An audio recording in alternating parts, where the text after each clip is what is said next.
Hello and welcome to Prayag Career Institute's English class. यह video crash course spotting errors के लिए है और आज स्पॉटिंग एरर्स में एक्सरसाइज 4 सॉल्व करेंगे. First sentence is, since I had lived there for many years, the villagers were very comfortable talking to me about their problems. तो यहाँ पर देखिए टॉकिंग चुकी है यहाँ पर, तो टॉकिंग के साथ में वर वेरी ये कंफर्टेबल है. कंफर्टेबल एडजेक्टिव फॉर्म है, जबकि वर्ब को क्वालिफाई करने के लिए ये शब्द यहाँ पर आया है. तो इसलिए कंफर्टेबल की जगह यहाँ हमको एडवर्ब फॉर्म चाहिए इसकी, और एडवर्ब फॉर्म होगी अगर हम इसको कहें कंफर्टेबली तो COMFORTABLY कंफर्टेबली कहेंगे तब ये एडवर्ब फॉर्म हो जाएगी. तो हमको यहाँ एडवर्ब फॉर्म चाहिए, तो इसलिए फर्स्ट सेंटेंस के पार्ट सी में कंफर्टेबल को हम कंफर्टेबली कह देंगे या कर देंगे या लिख देंगे, तो ये सेंटेंस सही हो जाएगा. तो यही करेक्शन है इसमें. Second sentence, our equipment gets damaged every often in summer because there are frequent power cuts. तो our equipment gets के बाद यहाँ पर हमेशा थर्ड फॉर्म का यूज किया जाता है. ये एक एडजेक्टिव फॉर्म हमें चाहिए होती है यहाँ गेट्स के बाद, तो इसलिए यहाँ पर डैमेज्ड होगा ना कि डैमेज होगा. Our equipment gets damaged. यहाँ gets का मतलब becomes है, तो becomes के बाद यहाँ पर थर्ड फॉर्म, चूंकि becomes के बाद फिर ये एडजेक्टिव फॉर्म, यानी ये gets जो है यहाँ पर एक स्टेटिव वर्ब की तरह काम करता है, और स्टेटिव वर्ब की तरह काम करने में हमें इसके बाद यानी कि ये is की तरह काम करता है, और is की तरह काम करने में हमें यहाँ या तो नाउन चाहिए या एडजेक्टिव चाहिए. तो एडजेक्टिव अगर वर्ब होगा तो वो एडजेक्टिव की फॉर्म में तभी उसको एक्सेप्ट किया जा सकता है जब वो थर्ड फॉर्म में होगा. तो इसलिए आवर इक्विपमेंट गेट्स डैमेज्ड हो जाएगा. तो सेकंड सेंटेंस में डैमेज्ड यानी कि सेकंड सेंटेंस के पार्ट ए में डैमेज को हम डी लगा देंगे. इसमें ई तो आया ही है, डी लगा देंगे तो ये डैमेज्ड हो जाएगा, और इस तरह से ये सेंटेंस सही हो जाएगा. Third sentence is, we have been under a lot of pressure to open 50 new stores by the ending of the year. तो यहाँ पर भी देखिए कि एंडिंग ये ING फॉर्म हमेशा वर्ब में लगती है, किसी नाउन में नहीं लगती है. तो हमको यहाँ बाई डी आया है, तो यहाँ सीधी सी बात है ये नाउन फॉर्म है. तो एंड एंड अपने आप में नाउन फॉर्म होती है, इसलिए यहाँ पर हमको इसको ING फॉर्म लगा करके कोई जेरेंड फॉर्म वगैरह बनाने की आवश्यकता नहीं है. तो bye the end of the year हो जाएगा, यानी कि पार्ट डी, थर्ड सेंटेंस के पार्ट डी में एंडिंग में से ING हटाकर इसको हमें एंड की स्पेलिंग में या एंड की फॉर्म या एंड के वर्ड एंड के रूप में हमको लिखना है.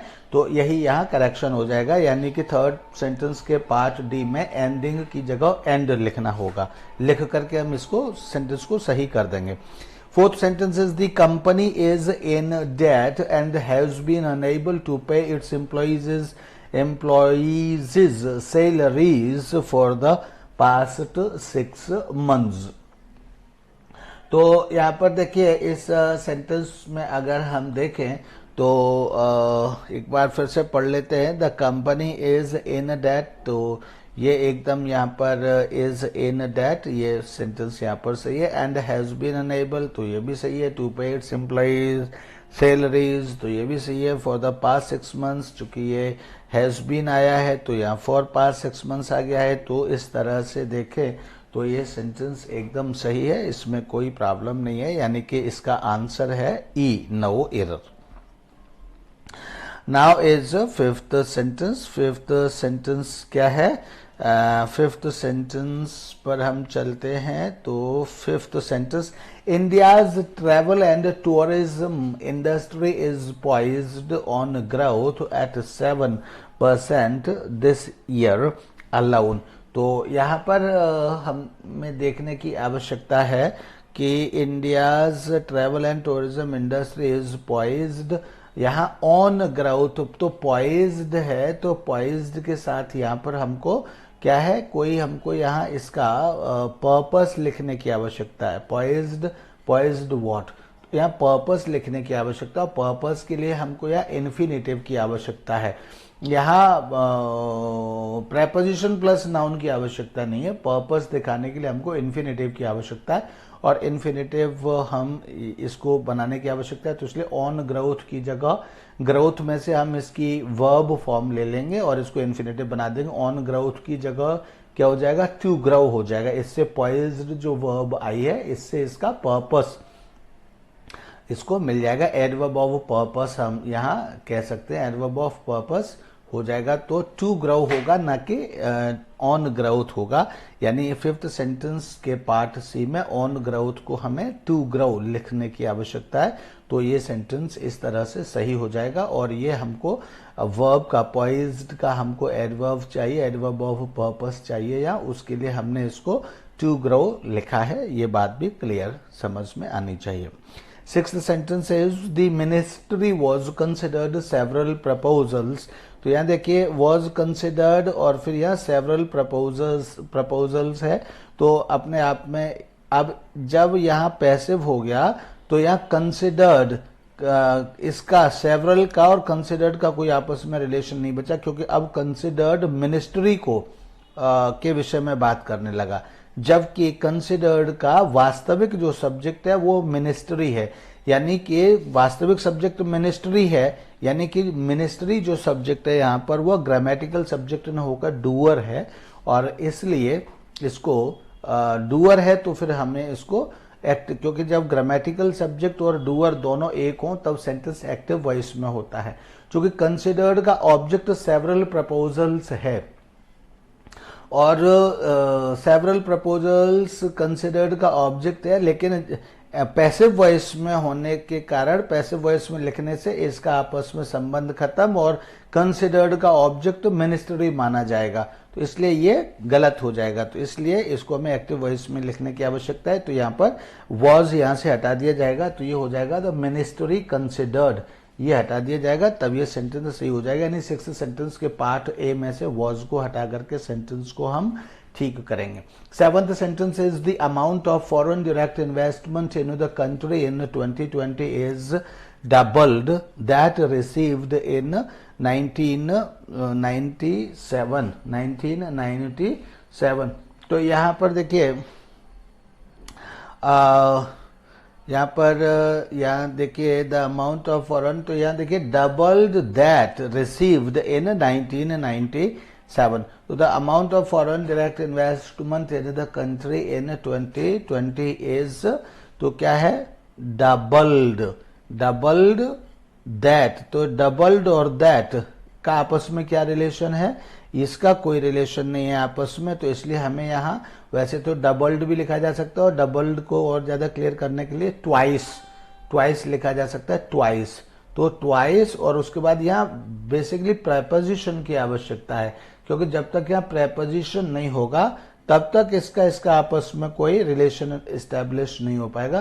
तो इसलिए doubled to that received in 1997 ये हो जाएगा। तो यहाँ टू की सख्त आवश्यकता है। यहाँ to that means in comparison, यहाँ टू का मतलब क्या, in comparison of that received in 1997। तो यहाँ टू लगाने की आवश्यकता है। यहाँ लगे डबल्ड भी यह लिखा जा सकता है और ट्वाइस भी लिखा जा सकता है। यहाँ ट्वाइस टू दैट भी हो सकता है, डबल्ड टू दैट, यानी टू की सख्त आवश्यकता है। डबल्ड तो चल जाएगा लेकिन टू की आवश्यकता है यहाँ।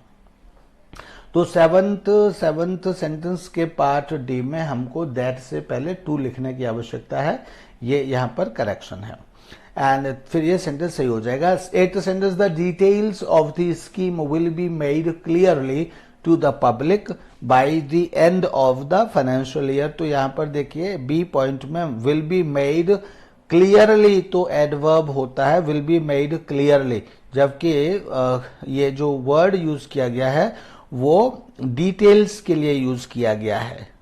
Details will be, the details of the scheme will be made, तो विल बी मेड व्हाट, तो यहां ये जो क्लियरली है वो मेड को क्वालिफाई नहीं कर रहा है बल्कि डिटेल्स को क्वालिफाई कर रहा है।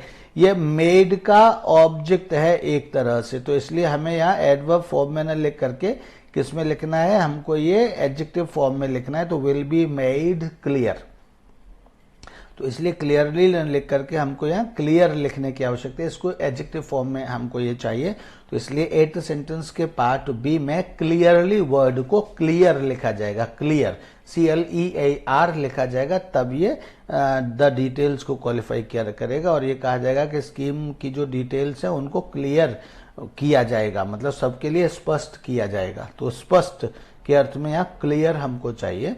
9th sentence, government officials have been working overtime to answer queries raised by banks on numerous of issues। तो यहाँ देखिए pertaining to the loan waiver, तो numerous के साथ कभी भी of नहीं आता है, numerous issues, numerous people, numerous things, इस तरह से हम कहते हैं। तो यहाँ of की आवश्यकता नहीं होती है। तो 9th सेंटेंस के पार्ट सी में से ऑफ हट जाएगा और न्यूमरस इश्यूज इसको इस तरह से पढ़ा लिखा समझा जाएगा। तो ऑफ की यहाँ आवश्यकता नहीं, ऑफ यहाँ से हटाया जाएगा 9th सेंटेंस में से। इसी तरह से नेक्स्ट सेंटेंस इज, हम थे 9th पर, 10th, we have sought clearance in additional expenditure. तो यहाँ clearance additional expenditure incurred during the project. तो इसलिए यहाँ क्लियरेंस के लिए हमने मतलब मांगा है, क्लियरेंस के लिए हमने वी हैव सॉट क्लियरेंस, हमने क्लियरेंस के मतलब आज्ञा मांगी है या क्लियरेंस के लिए हमने अप्लाई किया है। तो किस में clearance, additional expenditure incurred during the project, project के टाइम में जो एडिशनल एक्सपेंडिचर हुआ है तो उसके क्लियरेंस के लिए हमने मतलब अप्लाई किया है, इसका ये सेंस निकलेगा। तो क्लियरेंस इन एडिशनल एक्सपेंडिचर नहीं होगा, हमने कहा कि जो एक्स्ट्रा खर्च हुआ है उसके लिए, उसके क्लियरेंस के लिए हमने अप्लाई किया है या परमिशन मांगी है। तो के लिए शब्द के लिए यहाँ क्लियरेंस फॉर आएगा, ना कि इन आएगा। वी हैव सॉट क्लियरेंस, किसके लिए, क्लियरेंस की हमने मांग की है। तो किसके लिए क्लियरेंस, किसके लिए, फॉर एडिशनल एक्सपेंडिचर। तो यहाँ इन की जगह फॉर आएगा, यानी 10th सेंटेंस के पार्ट बी में इन की जगह अगर हम फॉर लिख देंगे तो यह सेंटेंस सही हो जाएगा, करेक्ट हो जाएगा। 11th point is, 11th sentence is, the Reserve Bank of India's decision to waive ATM charges have put banks in a difficult position। तो यहाँ पे देखिए the reserve bank of India's decision, तो डिसीजन क्या है, singular है, तो इसलिए यहाँ हैव की जगह क्या आना चाहिए, हैव तो प्लूरल सब्जेक्ट के साथ आता है, जबकि इसका सब्जेक्ट क्या है, in banks, bank of India's decision, तो डिसीजन तो सिंगुलर है, तो सिंगुलर के साथ हमें यहाँ पर क्या लिखना चाहिए, हैज लिखना चाहिए, has put banks in a difficult situation. तो यहाँ हैज आएगा, इसलिए हैज पुट बैंक्स हो जाएगा। तो यहाँ पर 11th सेंटेंस के पार्ट सी में हैव को हमें हैज लिखना चाहिए, यही इसमें करेक्शन है, राइट। इसके बाद है हमारा 12th सेंटेंस। 12th सेंटेंस के लिए हमको उसको ऊपर लेकर चलते हैं, यस। तो 12th सेंटेंस है, the government is planning to sanction grants to pharmaceutical companies for inventing new treatments for diseases about malaria and tuberculosis. तो यहाँ पर देखिए मतलब यहाँ डिजीजेस के बाद अबाउट मलेरिया जो लिखा हुआ है, इसका यहाँ पर कोई सेंस नहीं है, मतलब डिजीजेस अबाउट मलेरिया मतलब मलेरिया के विषय में। तो inventing new treatments for diseases, तो डिजीजेस के बाद मतलब डिजीजेस के मतलब इस तरह की डिजीजेस के लिए ट्रीटमेंट्स के बारे में ये प्लानिंग कर रहे हैं। The government is planning to sanction grants, मतलब ग्रांट सैंक्शन करने के लिए। तो किस लिए, ट्रीटमेंट फॉर डिजीजेस, तो डिजीजेस अबाउट मलेरिया नहीं होगा, मतलब डिजीजेस के बाद हम यहाँ ये कहना चाहते हैं जैसे फॉर एग्जाम्पल, है ना। तो अबाउट मलेरिया का तो कोई मतलब यहाँ नहीं है, तो इसलिए हम यहाँ कहना चाहते हैं जैसे कि उदाहरण के लिए ऐसी डिजीजेस के ट्रीटमेंट के लिए सैंक्शन ग्रांट सैंक्शन करने के विषय में गवर्नमेंट प्लान कर रही है। तो कैसी डिजीजेस, जैसे कि मलेरिया और ट्यूबरक्यूलोसिस, इस तरह की हम बात करते हैं। तो यहाँ अबाउट जो प्रेपोजिशन है वो गलत है और इसकी जगह होना चाहिए diseases like malaria and tuberculosis. तो इसलिए 12th सेंटेंस के पार्ट डी में अगर हम अबाउट की जगह लाइक लिखेंगे, लाइक मलेरिया एंड ट्यूबरक्यूलोसिस, तो लाइक का मतलब यहाँ फॉर एग्जाम्पल हो जाएगा। तो इस तरह से यहाँ अबाउट गलत है और यहाँ लाइक लिखने की आवश्यकता है। तो यही इसमें करेक्शन होगा और यही करेक्शन सेंटेंस को सही कर देगा।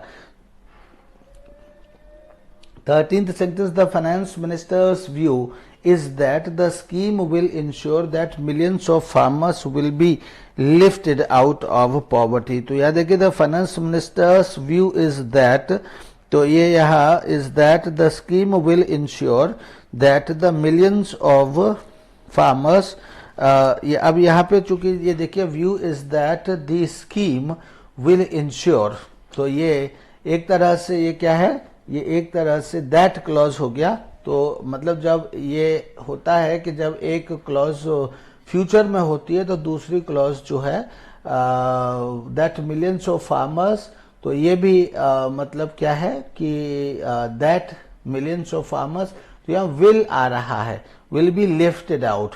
तो the finance minister's view is that the scheme will ensure, ये फ्यूचर के लिए यूज करना था तो ये फ्यूचर के लिए यूज हो गया, will ensure that the millions of farmers. तो दूसरी जो क्लॉज है इसके साथ वो हमें प्रेजेंट में चाहिए। मूल बात यह कहने की कि यह देखेगी, स्कीम देखेगी, स्कीम श्योर करेगी कि millions of farmers will be lifted out of poverty, यानी पॉवर्टी से बाहर निकाले जाएं, इस तरह का सेंस आएगा। तो यहां पर हमको प्रेजेंट इंडेफिनेट में ये क्लॉज चाहिए, यानी सिंपल प्रेजेंट में ये क्लॉज चाहिए, दोनों क्लॉज फ्यूचर में नहीं हो सकती। तो इसलिए इस विल बी मतलब 13th सेंटेंस के पार्ट सी में जो विल बी आया है, ये विल बी हमको यहां से हटाना पड़ेगा और इसकी जगह हमें सिंपल प्रेजेंट करने के लिए आर लिखेंगे, तब ये सेंटेंस सही हो जाएगा। The finance minister's view is that the scheme will ensure that millions of farmers are lifted out of the poverty. तो ये फ्यूचर दिखाने के लिए यहाँ पर हमको सिंपल प्रेजेंट की आवश्यकता होगी। तो विल बी हटा करके यहाँ 13th सेंटेंस में से यहाँ हमको आर लिखने की आवश्यकता है। 14th, the survey conducted reveals that there is a lack of adequate healthcare facilities even in urban areas। तो यहाँ पर देखिए इसमें द सर्वे कंडक्टेड रिवील्स, तो सर्वे कौन सा सर्वे कंडक्टेड, हालांकि इसको द कंडक्टेड सर्वे भी कह सकते हैं लेकिन द सर्वे कंडक्टेड ये भी ठीक है। Reveals that there is a lack of adequate, तो देयर इज लैक, ये भी ठीक है, of adequate health care facilities even in urban area, जिसमें कोई किसी तरह की कहीं भी कोई प्रॉब्लम नहीं है सेंटेंस में, इसलिए इसका इसमें देयर इज नो करेक्शन, तो इसका आंसर ई है और इसमें मतलब नो एरर है इसमें। 15th sentence, in accordance with the bylaws he has to take on as chairman of the committee with effect from the 1st of next month। तो यहाँ पर देखिए ये जो टेक ऑन आया हुआ है, टू टेक ऑन, तो टू टेक ऑन नहीं मतलब इसको पोजीशन को लेना है, और पोजीशन को लेना है तो ये हमें मतलब उसके लिए वर्ड होता है टेक ओवर, टेक ऑन नहीं होता है बल्कि टेक ओवर होता है। तो टेक ऑन की जगह पर हमको टेक ओवर लिखेंगे तो ये सेंटेंस ठीक हो जाएगा। तो इसलिए 15th सेंटेंस के पार्ट बी में हमें यहाँ टेक ओवर लिखना चाहिए, पद भार ग्रहण करने के लिए take over as chairman of the committee. तो यही यहाँ करेक्शन हो जाएगा और यही करेक्शन इस सेंटेंस को ठीक कर देगा। Sentence 16th, the bank's staff is opposed to the take over because they are convinced that they will lose their jobs. तो चूंकि यह दे आया है तो इसका मतलब है, दूसरी बात है अपोज्ड है, तो अपोज्ड यहाँ क्या करेगा, इनको आपस में बांट देगा, मतलब सब अपना अपना प्रयास करेंगे। तो ये यूनाइटेड नहीं है बल्कि यहाँ डिवीजन है, तो डिवीजन होने के लिए the bank's staff are opposed हो जाएगा, मतलब आर अपोज्ड टू मतलब आर अगेंस्ट हो जाएगा। तो इसलिए यहाँ स्टाफ के साथ इज नहीं बल्कि आर आएगा, तो यहाँ आर कर देंगे तो ये सेंटेंस सही हो जाएगा। 16th सेंटेंस के पार्ट ए में इज की जगह आर लिखा जाएगा क्योंकि ये आपस में क्या है, यहाँ अपोज कर रहे हैं, opposed to the take over मतलब अगेंस्ट द टेक ओवर है। तो इसलिए चूंकि ये जिस तरह से पहले एक वीडियो में बात सेंटेंस आया था कि वो जहाज में से गिर गए हैं, तो they means crew are striving और क्रू आर स्ट्रगलिंग, तो मतलब वो अलग अलग अपना प्रयास कर रहे हैं, वहां सब एकजुट होकर के प्रयास नहीं कर रहे हैं, सब अलग अलग अपनी जान बचाने का प्रयास कर रहे हैं। तो इसी तरह से यहाँ भी ये सब अपोज तो सब कर रहे हैं, लेकिन सब अपने अपनी तरह से, उनके सबके अपने अपने व्यूज हैं, तो इसलिए यह स्टाफ आर हो जाएगा। यहाँ ये आपस में बटे हुए हैं, डिवीजन है उनमें, इसलिए staff are opposed to the take over, इस तरह से यहाँ कहेंगे। तो 16th सेंटेंस के पार्ट ए में इज को आर किया जाएगा। 17th, it was a great honor and privilege. It was a great honor, not honor, sorry. It was a great honor and privilege to witness the high-level meetings between Chinese and India's leaders. तो यहाँ पे देखिए, यहाँ between ठीक है, यहाँ देखिए ये चाइनीज, तो चाइना चाइनीज, तो चाइना से चाइनीज ये एडजेक्टिव फॉर्म है, जबकि ये पजेसिव केस है, पजेसिव फॉर्म है, चाइनीज एंड इंडियाज लीडर्स। तो ये दोनों एक होना चाहिए, जब एंड से कनेक्टेड हैं तो एंड एक ऐसा कंजंक्शन होता है जो सेम रैंक के वर्ड्स को कनेक्ट करता है। तो चाइनीज तो हो गया एडजेक्टिव फॉर्म, इंडियाज हो गया पजेसिव फॉर्म, तो इस तरह से ये गलत हो गया। या तो हमको लिखना चाहिए बिटवीन चाइनाज, यानी China plus apostrophe S, between China's leaders and India's leaders, या तो ऐसे लिखना चाहिए, या फिर लिखना चाहिए बिटवीन चाइनीज एंड इंडियन, इसको भी हमें एडजेक्टिव फॉर्म में लिखना चाहिए, बिटवीन द चाइनीज, बल्कि ऐसे लिखना चाहिए between the Chinese and the Indian leaders, ऐसे लिखना चाहिए। तो इन दोनों में से कोई भी करेक्शन हम इसमें कर सकते हैं, यही या तो the Chinese and the Indian leaders होना चाहिए, या फिर यह होना चाहिए चाइनाज, यानी कि China apostrophe S and India's leaders, या फिर ऐसे होना चाहिए। यही 70th सेंटेंस के पार्ट डी में यही करेक्शन है, और इसको सही करके यहाँ पर ये चेंज करके सेंटेंस को सही किया जा सकता है। 18th sentence is identifying, nurturing and developing N employees talent is among the most important task of human resource development department. तो यहाँ पर देखिए मतलब हम ये कह रहे हैं कि identifying, nurturing and developing N employees talent is among. Among का मतलब है कि आगे हमको क्या चाहिए, प्लूरल नाउन चाहिए। जैसे मैंने कहा among people, among trees, among houses, among cities, among leaders, इस तरह से हम कहते हैं। तो हमको आगे यहाँ अमंग के बाद प्लूरल चाहिए, तो जिसका मतलब वो 3 या 3 से ज्यादा। अमंग का मतलब 2 के लिए भी नहीं होता है, तो अमंग का मतलब है कि 3 और 3 से ज्यादा, ऐसा हमको कोई प्लूरल नाउन चाहिए। तो among the most important task आया है, टास्क क्या है, सिंगुलर है, तो जब सिंगुलर टास्क है तो फिर अमंग कैसे हो जाएगा, इसलिए हमको यहाँ क्या लिखना चाहिए, टास्क्स, यानी टास्क के साथ एस लगा देंगे तो फिर ये सेंटेंस सही हो जाएगा। यानी 18th सेंटेंस के पार्ट सी में टास्क के साथ हमको एस लगाने की आवश्यकता है, तो ये सेंटेंस सही हो जाएगा। यही इसमें करेक्शन है और इसका सलूशन है। 18th सेंटेंस के बाद इसके बाद है 19th सेंटेंस, 19th सेंटेंस और फिर 20, 21, 22। तो 19th sentence, despite all our efforts during the past few months there remain lots of work. तो यहाँ देखिए वर्क सिंगुलर है, चूंकि वर्क सिंगुलर है तो यहाँ क्या आना चाहिए, देयर के बाद की जो वर्ब है वो भी क्या होनी चाहिए, सिंगुलर होनी चाहिए। और वर्क जो होता है वो क्वांटिटी होता है, तो क्वांटिटी होने के कारण ये सिंगुलर होता है। तो जब क्वांटिटी होता है और ये सिंगुलर है तो यहाँ देयर रिमेन्स आना चाहिए, देयर रिमेन्स, REMAINS, चूंकि प्रेजेंट फॉर्म में तब ये होना चाहिए, तो इसलिए देयर रिमेन्स हो जाएगा यहाँ पर।